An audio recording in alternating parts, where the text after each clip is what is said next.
going to start with the champs, Johnny. In terms of what they've done so far, Julien Brisebois, heavy is the head that wears the crown. What do you do for an encore? Well, it feels like they have lots to do, but haven't done really what they need to get done. I mean, they've kind of been, they played late. They had to celebrate. They got through all that, and they re-signed some of the pieces around them. But really, the major heavy lifting, which still needs to be done, is to get underneath the salary cap and get your players signed. Chernak, Cirelli, Sergachev. Sure. Those are the big three RFAs, and they're not coming in for $3 million, Tone, and that's all they have to spend. So the reality is, for the Tampa Bay Lightning, for them to get these players signed, other players have to leave. Sure. Have to. And you kind of can read the numbers and look at the numbers of salaries, and you can say it's going to be one of the guys who make around $5 million. Not one of them. Multiple guys that make around $5 million.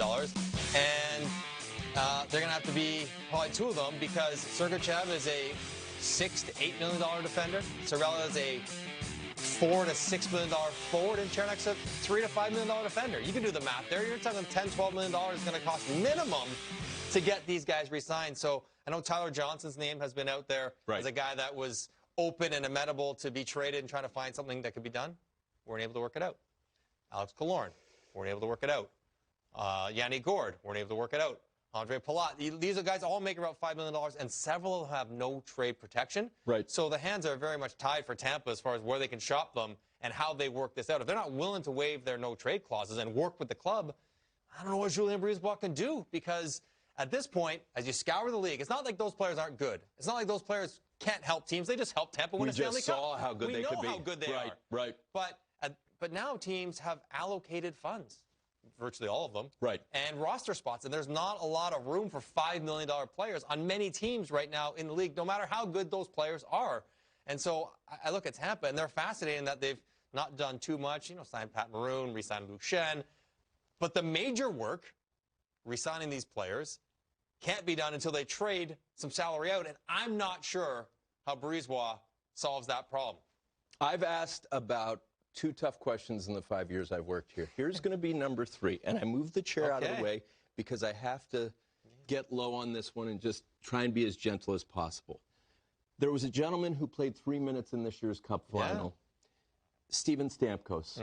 There have been injury issues. It would not be popular, that move. Can you see a scenario where... No. Stop. No. Now. Forget it, Tone. Get back in the chair. Forget it. Get back in the chair. I don't care what his injury history is. I don't care what kind of salary cap problems we have as a club. If I'm Steven Stamkos, and they even mention the idea of me waiving my no-trade protection, so you can trade me somewhere else, and you can re-sign Anthony Cirelli or Mikhail Sergachev, I'm like, no, Tone. No. I took a discount to resign here, play my career here, took less money for the protection that I have earned. So too bad for you. I respond vehemently, loudly, passionately. Figure something else out. I am not going anywhere. And I think with nicer tone than I just said it, that's the response that Stamkos said. It's like, no, I'm paying for this no-move protection with my contract that I took to play back here. So, and don't tell me about being hurt. The limp I'm going to have, my knees, my shoulders, my hips later in life that I gave to this franchise, you're not going to ship me out now that we've won so you can sign other players. No chance at all. Not popular with the fans. I get it, but not popular with Steven Stamkos' camp. Not going to happen, Tom. Suddenly I'm sweating, and that went as badly as I thought it could possibly go. Don't New York go Islanders, there. Yes. Thank goodness. Let's talk about another team. Lou Lamoriello, total turnaround. Hats off what they've been able to accomplish. No question. And Barry Trotz, I note Matt Barzal is not yet inked. Why? Again, it's money. I think $4 million for a $9 million player. Okay. That doesn't work out well. They've got the other guys signed. They got Kulak signed. But, they have depth players on their rosters that wants to be paid what he's worth. He doesn't want to give a hometown discount to that degree. $9 million. And he's such a unique player and specific to the Islanders. They have nobody else like him. Nobody else plays like him, generates like him. They can't play the same way. Fastest player in the league. They can't be as successful without him. They just cannot, because no one else does what he does for that team. So he deserves the money. And again, I like what they've done. Got a good roster. They're on a good run right now, but there will have to be moves made. And Matt Martin's out there. Now, he's not an RFA, but he's a UFA, and I think they'd like to have him back. He had a great playoff, and he's an important part of that team. Also a guy that can't be signed until they clear out further space. And that's always the danger when you sign depth players, fourth-line guys, bottom-pair defensemen, even if they're good, to big contracts, because at some point you're going to need that money back. And right now the Islanders need that money back to sign Matt Barzal, their most important player, and they don't have it. So I don't know if it's Johnny Boychuk has to be shipped out. Nick Leddy probably has more attractiveness around the league, but they need to flush out probably 5 at least to get to a number they can find Matt Barzal. They already traded away Taves, who's a really good defender, got nothing back but draft picks in a salary dump of a good player. Their team got worse that day. Ryan Pulock, they re-signed, good defenseman, good contract, work that needs to be done. But they're probably going to have to make another trade like the Taves one, where we're getting rid of salary, we're not getting player back, we're just getting cap space back.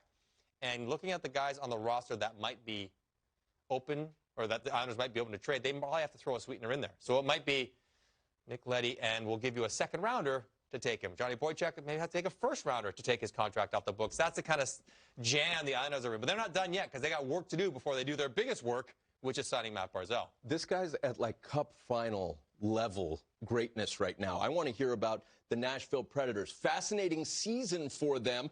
By fascinating, not nearly as deep as they wanted to go. You think about previous years going to the Cup final, President's Trophy. Right. What's the way forward for David Poile? Well, I think they took a good hard look at themselves at the end of this past season and said, you know what, we got to change the mix a little bit. We got to switch some things up and shuffle the deck of our group. And now they have guys, good players, including Roman Josi, excellent. Goaltending's excellent. Brian Ellis is maybe as good as any of them. But they've been looking for more spark up front, more goal scoring, more finish. And so look at the activity that they've had. A lot of movement. And that's a lot of bodies, a lot of dollars going out the door. And when you clear that much money, Granlund was making 4 or 5, Craig Smith was making 4, Turris was making 6 in a buyout. A lot of Nick Bonino making 4. You send out $20, $25 million, and you only bring back 8. That leaves you with lots of room, which you thought that coming into this summer or this offseason, that would be really attractive. They could use that cap space and make some value buys, be aggressive in the free agent period, maybe open themselves up to more trades because they have the cap space to acquire bad contracts. But they really haven't done that. And it's so rare to see a team as good as Nashville, that their window to compete is right now, have cap space available.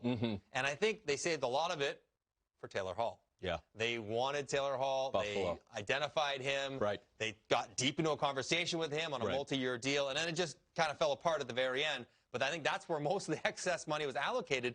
Didn't work. What do they do now? Because they've changed their team. They've subtracted a whole bunch of guys, but not as much maybe skill in their additions, a little more jam, a little more grit, a little more bottom 6 forwards, but they need a little bit more skill and more finish.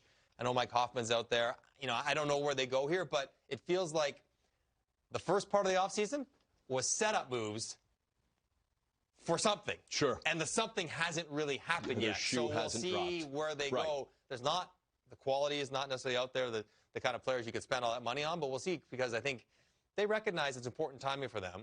You know, Pekka Rinne's towards the end of his career. They want to try to win with this group, and so they have the room to make moves.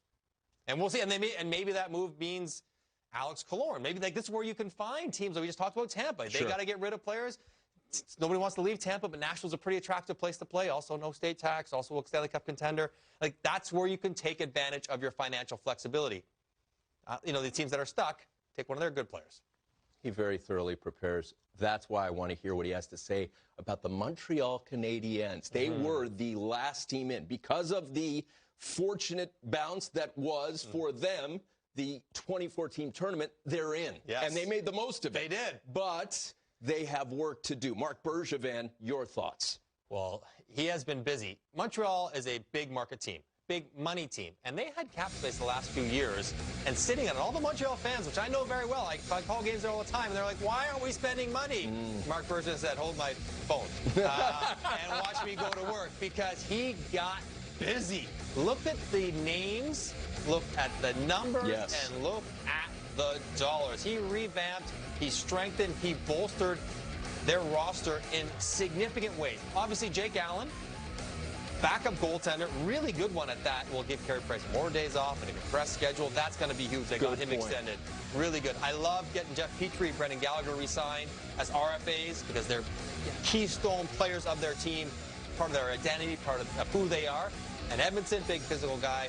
Josh Anderson was the biggest contract. Now, he's a bit of a flyer because he scored 1 goal last year at Tone in a year that was shortened by shoulder surgery, something I know all about, the same surgery he had. I've had 3 of them. It takes a while to come back, and maybe if you play as physically as he does, do you ever get back all the way? Now, if he becomes like a Tom Wilson, like he was a couple of years previously, then you love him on your team. But if he does not, then you have 7 more years at $5.5 million. That's rolling of the dice. But the biggest roll of the dice for me for Montreal, what makes them so fascinating, is I set all this up. You look at their roster now. It looks really, really strong. But the most important position up front, down the middle, Philip Deneau, love Philip Deneau. He could be a second-line center. He could be a third-line center. Maybe not going to score as a first. But their top 2 centermen right now are Nick Suzuki and Jesperi Kotkaniemi. Both guys on entry-level deals. Both guys just in their 20s, early or 20 years old. And they're counting on these 2 guys to continue the form they showed in the play-in tournament in the playoffs this year. Now, that was 10, 12 games. Yes. That was 3, 4 weeks. Can you count on those 2 with a roster that is completely designed to be one of the best teams in the Eastern Conference? And in many ways, you could look at and say they probably could be if, and it's a huge if, can Nick Suzuki and Jesperi Kotkaniemi be as good as they were in the playoffs? And I don't have the answer to it. If I had to guess, I think Nick Suzuki can. I think he's that good. He's the number 1 centerman. I think he's going to get you 30 goals and 70 points. He's that good. Kotkaniemi is an absolute wild card. I do not know. He did not have a good year last year, was sent to the minors, then went home with a spleen surgery. He came back and made the most of his second chance in the play-in tournament in the playoffs. But I don't know. He means a lot to that team. He's such an important piece to how everything stacks up. Very high draft pick. And if it doesn't work out well, then they'll have another need that they'll have to fill. I love your praise for Suzuki. The moment never seemed too big for him, whether it was against the Pens, the 12-5 matchup. Similar thoughts. When I hear the name Bill Guerin, the moment never got too big for him as a player. As a GM, first time around, he's swinging for the fences. I've read quotes from him and actually done interviews with him where he talks about taking drastic measures. The screen is full. He's been busy. What do you say about the work he's done? It's busy. That's a lot of it. It's a lot to digest there. I mean, you think about what he took away down the middle and Eric Stahl and Mikko Koivu, and what he added back down the middle, and I guess that's what Nick Bonino and Marcus Johansson. I'm not sure down the middle is going to be a real area of strength for Minnesota. That's going to be an issue. Now, Cam Talbot, I like him as a goaltender. I think he's a worthwhile guy to go out there and sign to help your roster. I think that's a good. Marco Rossi's got. It has been years. He's 27 years old, except he's 21 or 22. He's been around for so long. We've been thinking about when he gets out of his contract in the KHL, how good can he be? We watch him play internationally for Russia with the men's team and be one of their best players. And how good can he be? Can he step in there and give Minnesota what they've needed for so long? Dynamic goal scorer. They do so many good things in Minnesota and have for years. They defend well, and they're a hard team to play against. They play a good system. They limit their goals against, but they just have never been able to score frequent enough, easy enough. And that's what Kaprizov can do. I mean, he's just a natural goal scorer. So I guess credit Bill Guerin for not sticking with status quo. Like, I'm going to make changes. And there are risks involved when you make that many with that many big names. But knowing that where he was never going to be good enough, you might as well try to make changes to see where he can get to. But a lot of things have to go right for Minnesota to be an upper-level team. But Kaprizov, I'm really excited to watch him play. But down the middle, you know, I don't know how that all works itself out in Minnesota, how they can stack up against the top teams in the West.